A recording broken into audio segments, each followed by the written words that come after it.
This time on SCV in the Movies, we have us a film featuring the father of all movie cowboys. From our own Santa Clarita Valley, William S. Hart, starring in The Tollgate. And if that weren't enough, we're going to speak to the movie's music composer, Mr. Ray Lowe. Right here on SCV in the Movies.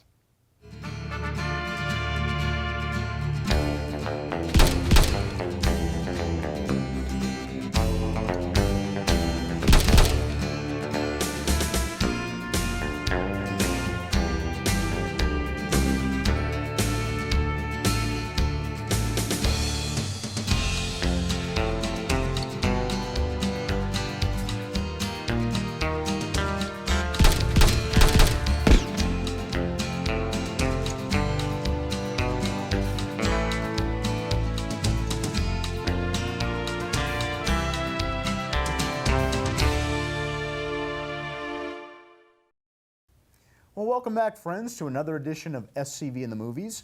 I'm E.J. Stevens. And I'm Bill West. You know, folks, we deal in entertainment with SCV connections. Now, sometimes we show movies, sometimes we interview guests.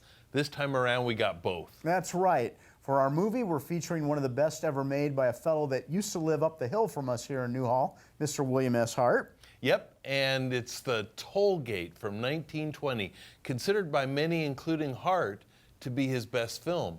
It was produced by Hart, co-written by Hart, with an ending contributed by Hart's sister, Mary Ellen. And for our guests, we're pleased to welcome Ray Lowe, who composed and performed the music to go with The Tollgate at this year's Silence Under the Stars. That's the very popular annual event put on by the Friends of Hart Park, where we show one of Hart's films with live accompaniment by Ray Lowe outside, under the stars. So, E.J., this year we get both the movie and the composer. 2 SCV connections for the price of one. That price being free, but it's a real bargain. And we've got some surprises coming up along the way, right here on SCV in the Movies.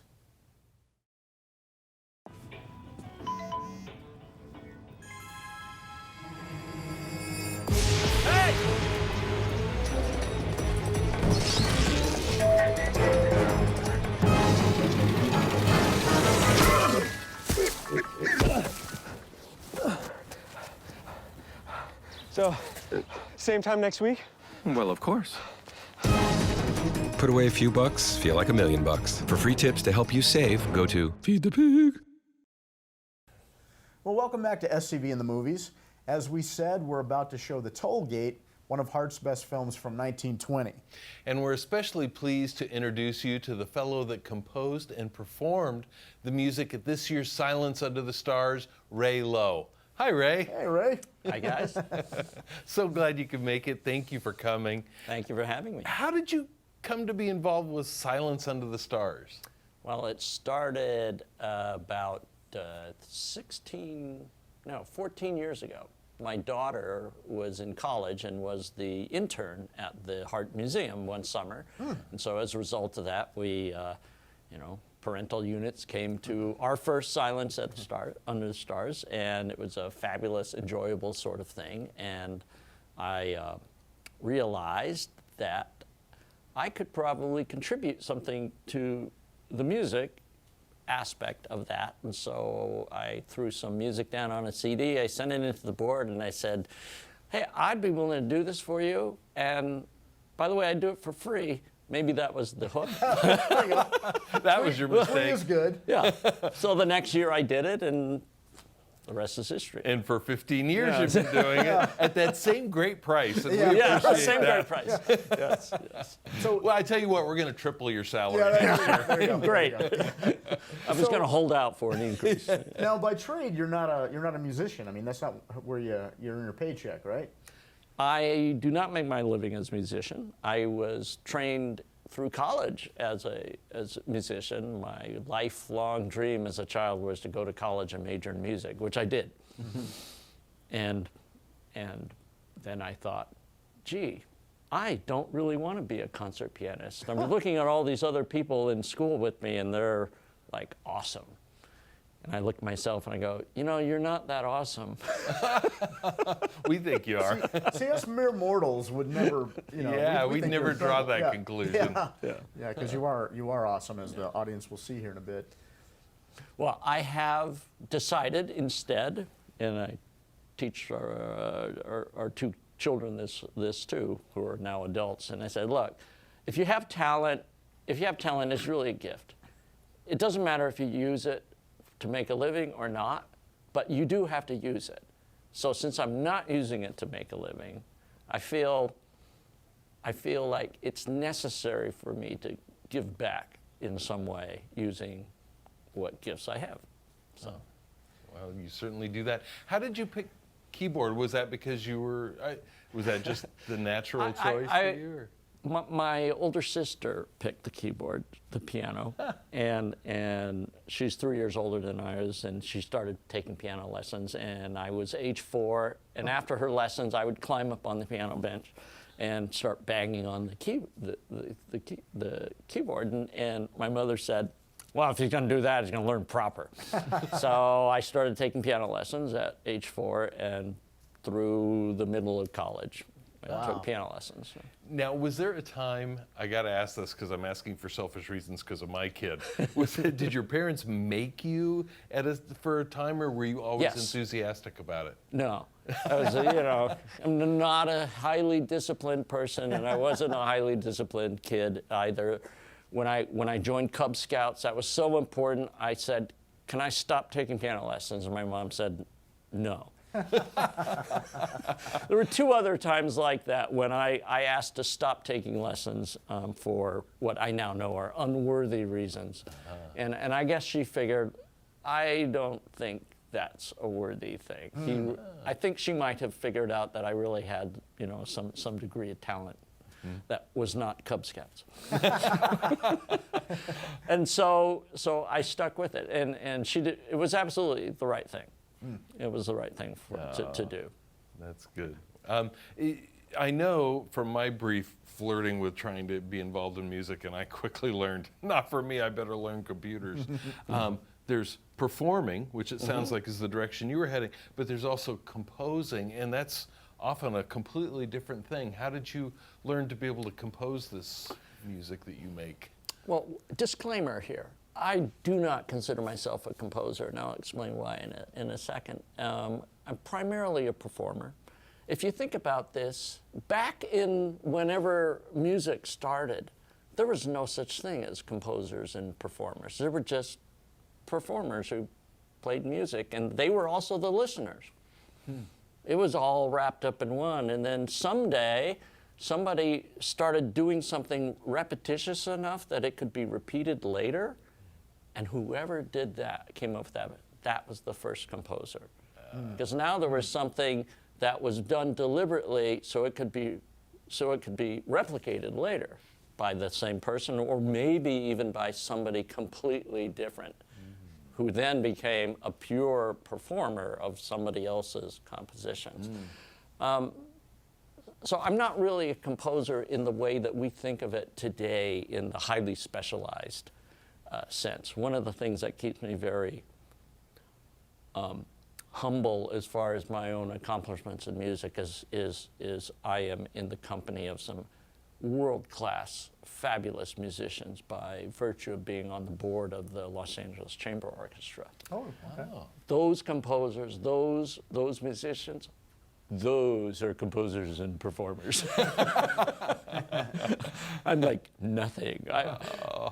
They are Van Gogh, I'm a house painter. Well, you paint some nice houses, though. Yeah, I'm glad you're so humble. But the reason why what I do can appear somewhat like composing is one of the things I was always good at from the time I was a child is being able to play by ear and then just to make stuff up. And to the extent that you repeat the thing you made up again later, I guess that's kind of composing. So in that sense, that's what I do. But it really was just an outgrowth of my ability to improvise and play by ear. Do you play, I'm sorry. You go ahead. Do you play other instruments? Little bit. I play a little bit of guitar. Okay.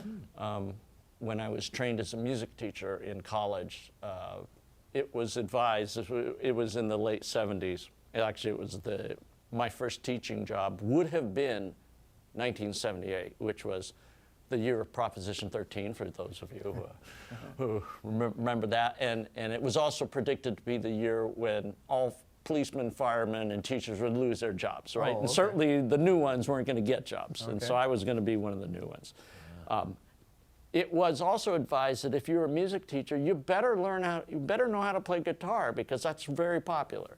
So I did learn a bit of guitar then, and then in the course of your music training, you take day one of every instrument. Oh, I didn't Lest realize you, that. lest you ever find yourself in front of the elementary school orchestra, you will be like one day ahead of all the kids. Did you ever get a job as a music teacher? No, I didn't. I was about to, and I was in the hunt, and my summer, college years part-time job offered me a full-time job. I decided to try it out. It was in commercial real estate, and that's what I've been doing for 40 years. So it worked out. It worked out. Well, we're glad that you held on to the music part. That's right. For silence, I know when you go see a movie in the theater, the music is critically important, and probably if you saw the picture without that, it would really lack. And I imagine for silent movies, that's even more the case. Would you compare what you do to the movies in the theater? Well, the first thing about the movie theater experience versus coming to silence and hearing me is the difference between Van Gogh and the house painter. So first of all, what I do is by no means up to that level of quality. But the other thing that's very different about it, and if you think about the difference between, when you go to see a movie in the theater, you are not seeing a live performance. You are seeing something which has been worked on for probably years, thousands of man-hours gone into refine this product, and it is perfect by then. And if you think about the difference between listening to your favorite band on on streaming audio or CD or something versus going to see them in concert. Now, when you go to see them in concert, are you expecting that the playing is going to be as perfect as it was on that CD? Are you going for the sound? Not really. You're going for like the experience. Yeah. And probably the sound will actually be lesser. Right, that. So that's my first excuse. You come to silence, the sound is going to be lesser because it's just not as good.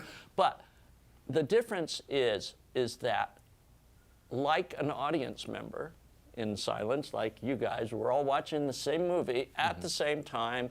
We all bring to it our experience of the day. You know, did you have a headache? Did you have a great day? Did you have an irritating day? Whatever. We all come to then sit and experience the movie together. Now, what I'm doing is I'm experiencing the movie just like everybody else, except I try to channel my emotional reactions through my hands.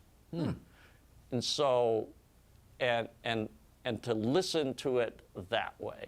Now, parts of it I do have scripted, and I've written themes that I can repeat and improvise on, and that's the composing part, because I'm deliberately repeating something that I invented a little earlier. Right?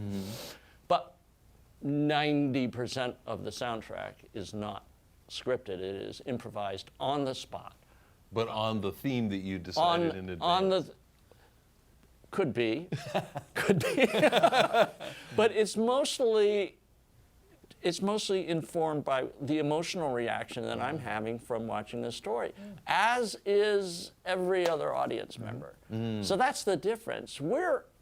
The creator of this particular soundtrack, moi, is experiencing it at the same time as the audience. That's not what you get in the movie theater. Yeah. Right. That's cool. That's pretty neat.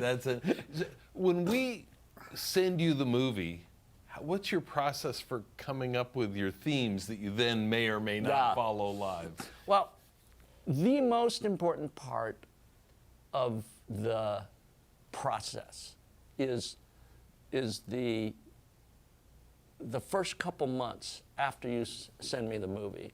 And the reason why that takes so long is because I'm not going to be doing a lot with it, and I need the time to think. So here's what I do: is I watch the movie, I turn off the sound because I don't want to be influenced by somebody else's interpretation of the musical story.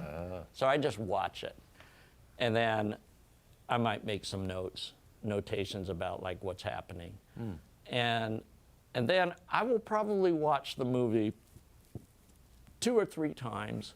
Wow. By the third time I'm going through it, and I'm really trying to figure out how the highlight parts of the movie make me feel. The action parts, the sappy love parts, you know, the revelation surprise parts, right? The tensey, scary parts. And then somewhere in that couple months, and it will not be when I'm at the keyboard. In fact, I find it impossible to be creatively composing any new music sitting at the keyboard. Really? So it will happen when I'm on the bus. It'll happen when I'm walking from the train station or to my office. It will happen sometime when there is no music around, and I will imagine hearing a theme or two.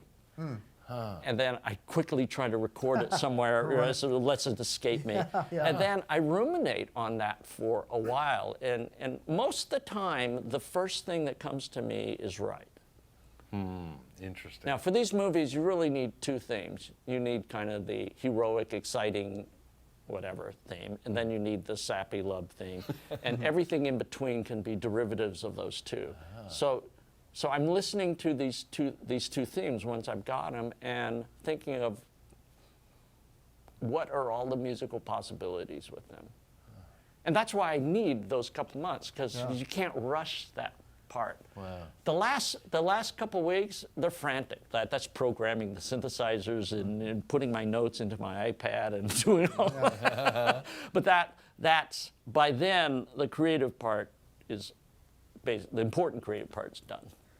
I picture, but I picture you on the train singing into your cell phone. Is that what's happening? While people around you are going. I could do that, but that would be for me desperate. I know people do that.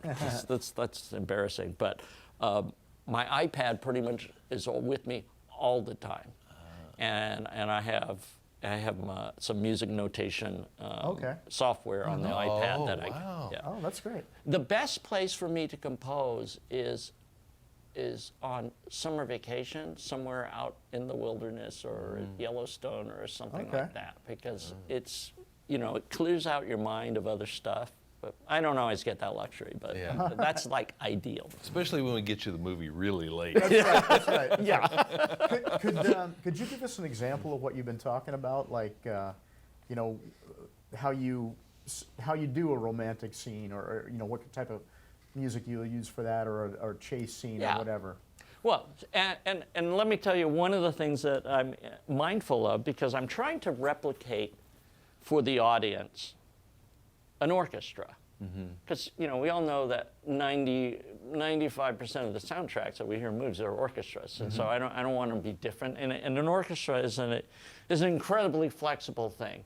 So one of the limitations I have is the only players in my orchestra are these 2 guys. You'll note there's only 2 of them. If you're clever about the theme, then I can make this guy sound like 2 players. Okay. So, for instance, the romantic theme that I wrote for Tollgate is basically goes like this.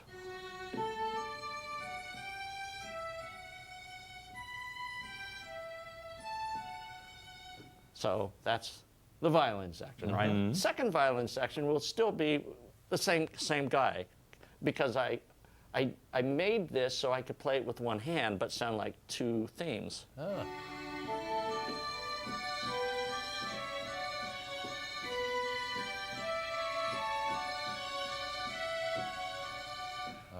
Okay, so that. Wow.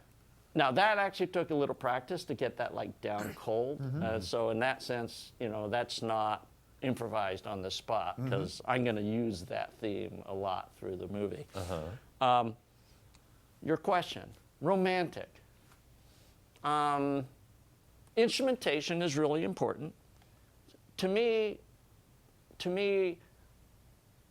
a love thing, a romantic thing is going to sound great on strings or on solo oboe, which is just kind of pretty.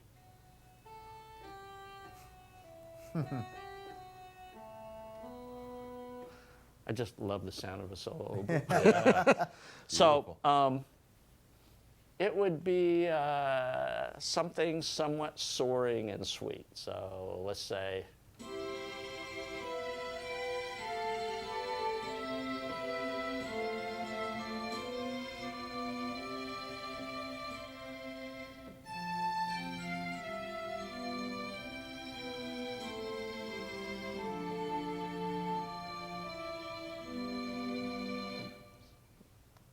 I don't know if that would survive. I might throw that away, but or you know.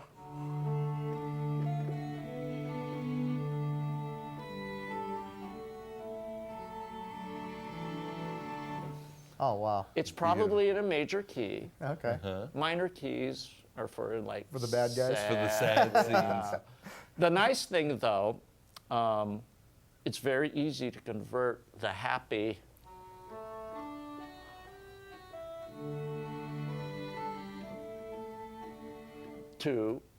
by just changing it to a minor key, and you get a different feel.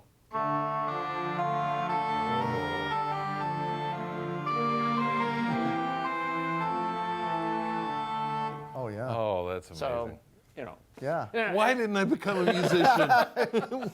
That's so cool. If I would have only... Now, one of the reasons why these things work is because as an audience member, I exist in the same cultural space and time as the rest of the audience member.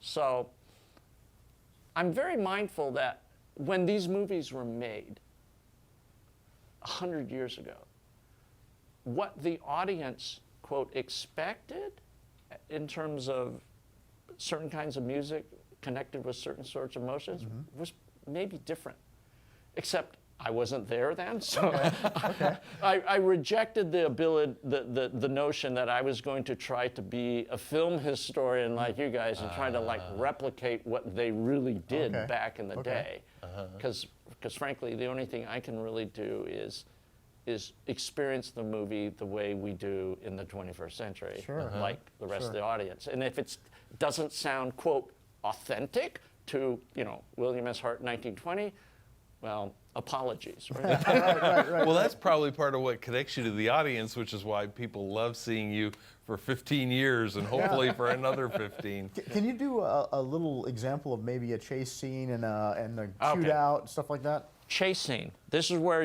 where you've added in some percussion. Now I don't have a third guy, so I program the synthesizer so I get percussion along with like.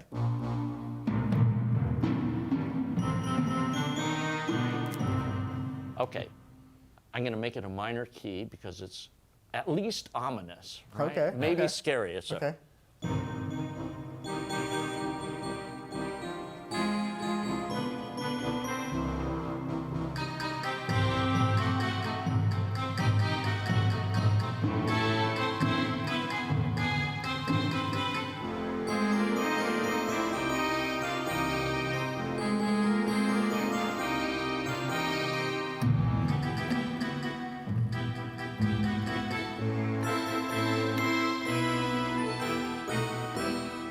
Wow. Yeah.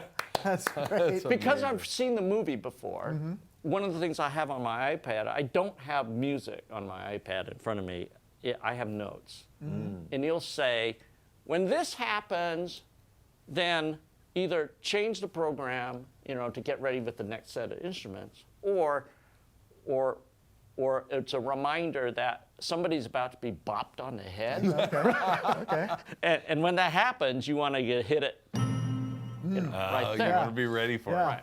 Oh, that's So- great. That's so, amazing. So I have some cheat notes like that so that I'm ready. Right. But basically, you know, I'm just trying to accentuate the emotional map that the movie is kind of showing to all of us. Well, you know, I think one of the things that's so amazing about when I see you at Silence is after a while, you forget that there's actually somebody playing there. Yeah, You it's so in tune with the movie. Yeah, you think, I mean, the lights have come back up, I know, a couple times when we've gone, hey, oh yeah, Ray's over there. Yeah, it's just so amazing. You know, when I hear people say things like that, or then I know I have actually done my job, because I'm supposed to be in the background. It's a little louder than in a real movie because I don't have to worry about playing over any dialogue. There's no dialogue. And so you're a little thicker and more present than in a dialogue movie. But basically, you don't want to draw attention to the music. You're accentuating the movie. And you certainly do that, boy. The first time I did anything like this, which was playing a live soundtrack for a Shakespeare play at my kids' high school, back when they were in high school. During the intermission, I was, you know, getting some punch in line, and I heard some people chatting, and I heard somebody say, "How did they get the CD to be so synchronized with the action?" And when I heard that, I thought, yeah, I guess this worked. Yeah, all right. That's Now, a lot of compliment. people would have been offended at that moment, but you saw it as win.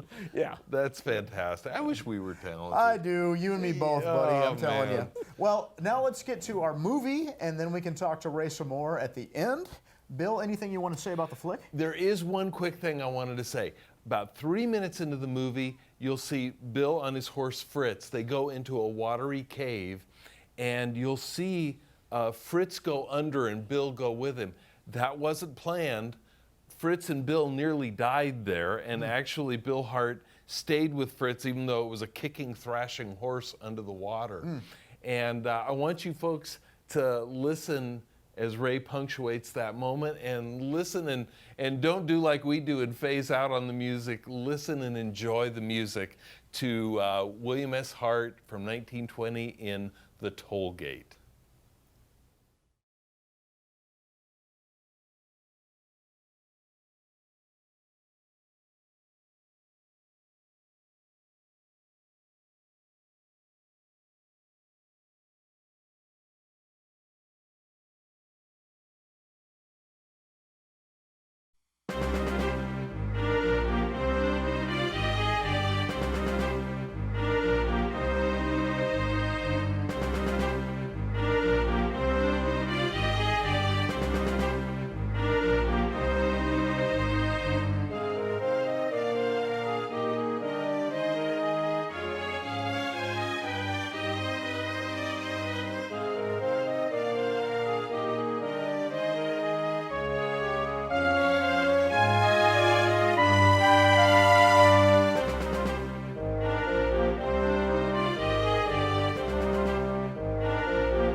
Wow, kind of a heavy ending there. Yeah, Hart didn't get the girl or the horse. That's right.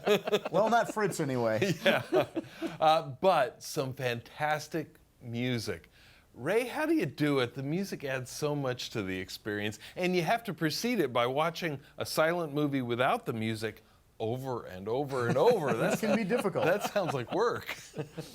You know, I don't make a habit of watching movies with no sound, but when I'm doing this, it's necessary. I have a choice. I can listen to it with no music, or I can listen to it with somebody else's music. That would be death. I mean, that's like having somebody yell in your ear while you're trying to give a speech. So I guess because I have a mission when I'm doing it, you know, I'm trying to understand it, I'm taking notes, it doesn't seem that bad. You know, it's like taking your mandatory online training at work. Right. And speaking of work, how does this part of your life tie in with your professional? Seems like two entirely different things. Are they related by math or what's? You know, there's the old saw that people in finance, and I'm a commercial real estate lender, and worked for my Wells Fargo bank for 33 years now. Mm-hmm. Wow. Mm-hmm. And so, of course I've heard that. Business people and musicians, they both use math. That's the tie-in. It's not the tie-in, at least not for me. I didn't learn really what the tie-in was until 20 years into my career. And that's when I realized that the creative aspect of what I do musically, which is, you know, needs no explanation, was actually replicated in the particular area that I was able to work in. Because most of my career, I've been afforded the great opportunity to be in the right place, right time, to do creative things, to figure out problems that haven't been figured out before. And when you start seeing that creative aspect of deal making, that to me is the tie-in. And that's why I can get up and be excited to go to work and just love what I do. Wow. You take that creativity into the left brain side of your life, right? Or is it I'm the not right a brain? scientist. Whichever side, yeah, they're in the same side. That's great. Well, I tell you what, for those of you who haven't seen Ray, this was absolutely incredible, but there's nothing that compares to seeing you do this for Silence Under the Stars every year. And we would welcome you to all be there for Silence Under the Stars next year. Yeah, please join Friends of Hart Park. That would be a great way to do that. And you go to friendsofhartpark.org. And if you join at the patron level, which isn't as expensive as it sounds. It's only a little bit more than Silence tickets would cost. You get 2 free Silence tickets, so we'd love to have you along. Ray, what's going on in your life going forward? Do you have any big projects? Well, my 2 musical passions are this. I just love doing it, and the event is just so much fun, and the energy of the volunteers and the audience is just worth the experience itself. You know. My other musical passion is also volunteer, and I mentioned earlier I am on the board of the Los Angeles Chamber Orchestra. LACO.org, LACO.org. Okay. If you go there, it's super exciting things. We've just selected a new music director who is succeeding a 20-year stint of one of the world's great musical men, Jeffrey Kahane. So it's a hard act to follow, but we're very excited that Jaime Martin is going to be that act. We've launched an LA Orchestra Fellowship in conjunction with USC and the Inner City Youth Orchestra of LA. The 3 organizations have combined forces to offer a fellowship for musicians of color, of which there are not enough in the classical music world, professional level.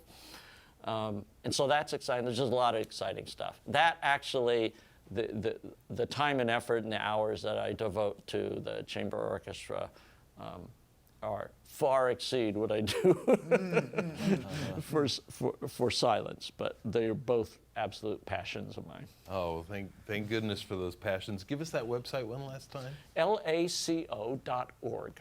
Thank you. And friendsofhartpark.org. Yeah. And scvinthemovies.com. Are you guys getting all this? Yeah. Please join us again. And thank you again, Ray, This for was joining wonderful. us. Thanks so much. Thank you for having me. This is great. And thank you all for coming here at SCV TV and SCV in the Movies.